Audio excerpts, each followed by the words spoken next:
Mumbai UP Bihari लोकांनी भरत चालली ना, याचा परिणाम असा होतोय की ते 5 रुपये 10 रुपये मारायची सवय लागली ना, की ते 5 रुपये 10 रुपये मारण्याला स्वतःचा हक्कच समजतात. म्हणजे विषय असा झाला की मी तसं तर पुण्यामध्ये सीएनजी गाडी चालवतो आणि पुण्यामध्ये असं कधीच झालं नाही की मी सीएनजीचे 5 रुपये 10 रुपये एक्स्ट्रा मारले नाहीत म्हणून एखाद्या सीएनजी पंपवाल्यांनी माझं टाकीचं झाकण लावलं नाही.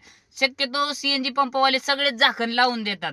आणि इथं मुंबईमध्ये माझ्यासोबत असं दुसऱ्यांदा झालंय की तो स्वतःहूनच म्हणलाय 5 रुपये 10 रुपये जरा एक्स्ट्रा मार, आणि मी नाही मारले म्हणून त्यांनी सीएनजीचं टोपणच लावलं नाही. आणि ते हक्काने असं बोलतात बरं का, म्हणजे 2 वेळा मला असं सीएनजी पंपवाला म्हणलाय मुंबईतच की बा 5 रुपये 10 रुपये एक्स्ट्रा मार, आम्ही तुमच्यासाठी हम तुम्हारे लिए इतना खडा रहते, इतना कष्ट उठाए. त्यांच्या स्टाईल मध्ये असं म्हणला तो की बा 5 रुपये 10 रुपये अशा हक्कानेच मागतात एक्स्ट्रा बरं का. जेवढं बिल होतंय का, म्हणजे समजा 491 रुपये बिल झालं तर ते म्हणतात 500 मारा डायरेक्ट. आणि असं पुण्यातलंच उदाहरण आहे की मी 491 रुपये बिल झालं आणि 500ची नोट दिली तर समोरच्या सीएनजी ऑपरेटरने 10 रुपये काढून मला दिले, 1 रुपयाचा विचार केला नाही.